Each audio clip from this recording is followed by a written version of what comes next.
Hey, I'm Brandon. I'm an alcoholic and addict in recovery. One of the most consistent pieces of advice I've gotten throughout my life, in both recovery and prior to recovery, was to stop taking myself so seriously. Stop taking everything so seriously.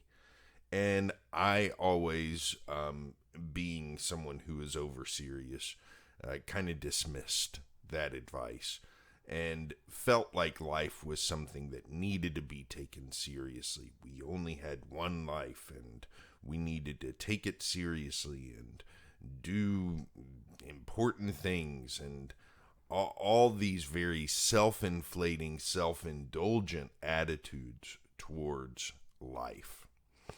What I've found in recovery, what I've been taught in recovery, I shouldn't say I found this. What I've been taught in recovery is the importance of playfulness in life and the importance of spontaneity in life. Approaching life with a playful mindset and approaching life with a willingness to surrender to spontaneity are two of the best qualities that anybody can have, but especially those of us who are in recovery from substance use disorders. And I was thinking about this as I read through a section of Going to Pieces Without Falling Apart by Mark Epstein this morning. And it also reminded me of the idea of expectations. Another aspect of my pre-recovery self that I continue to work on in recovery is breaking down my need for expectations in life and also really working on what happens when my expectations aren't met.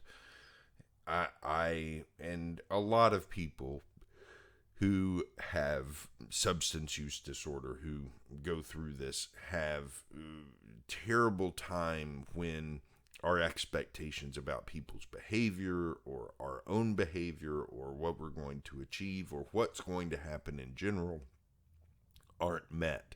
And one of the best quotes that I was told was, expectations are premeditated resentments.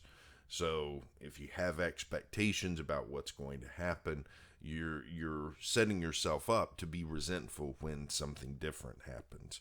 And indeed, if I look at my expectations, my track record for accurately predicting what happens in life and what's going to happen and how I'm going to feel about it is pretty dismal. So what Epstein says in the book, I'm just going to read one paragraph that stood out to me. He says, "Delusion is the mind's tendency to seek premature closure about something. It is the quality of the mind that imposes a definition on things and then mistakes the definition for the actual experience. Delusion would have me believe that I was my anxiety and that I was forever isolated as a result. Motivated by fear and insecurity, delusion creates limitation by imposing boundaries. In an attempt to find safety, a mind of delusion succeeds only in walling itself off." And this reminded me of the way that I dealt with my anxiety in my addiction. I did believe that my anxiety was a part of me and that I was going to be forever isolated by my anxiety, and the idea that what he says in regards of the quality of the mind that imposes a definition on things and then mistakes the definition for the actual experience.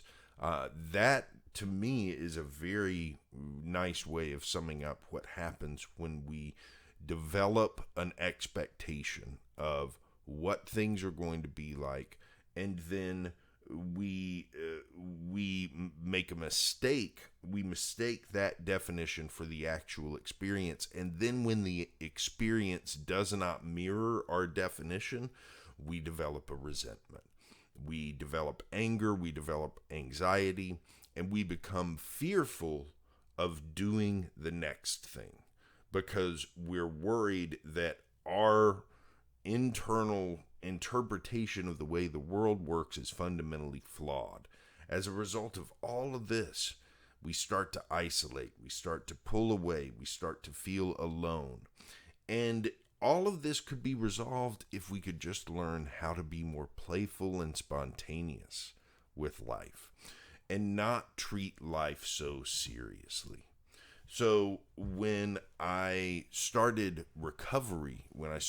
recovery, I had to learn to back off of life, to stop having expectations, and to surrender to the idea of being more spontaneous and to surrender to the flow of life, to stop trying to, if I think of life as a river that's flowing, to stop trying to swim upstream and catch something that I left up there, and to start just flowing along. And instead of trying to accomplish different things as I'm flowing along, to start looking at the scenery a little bit.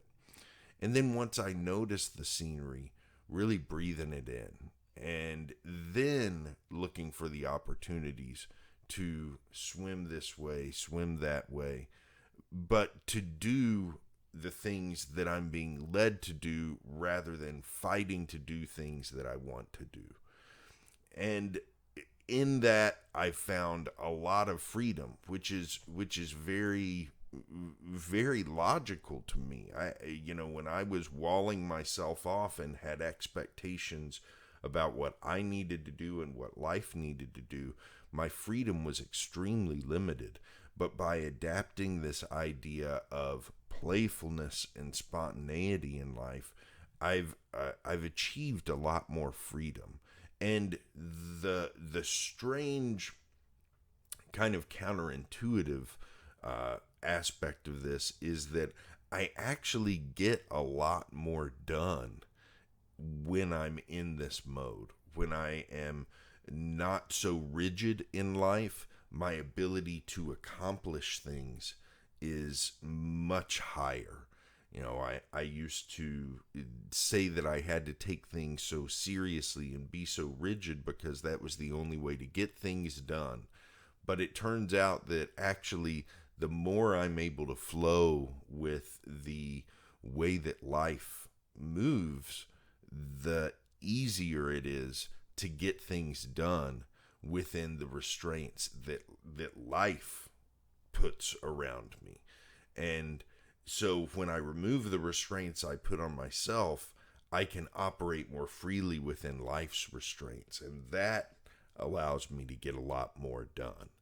So playfulness, spontaneity, surrender to the world around us, and the freedom that comes from that has become an incredibly important part of my recovery journey, and has really been a way for me to find some peace. And as I've done that, the anxiety, the depression that plagued me in my pre-recovery days has started to drift away to be replaced by peace, serenity, and joy. That's it for today. I'll be back tomorrow with more. Have a good one.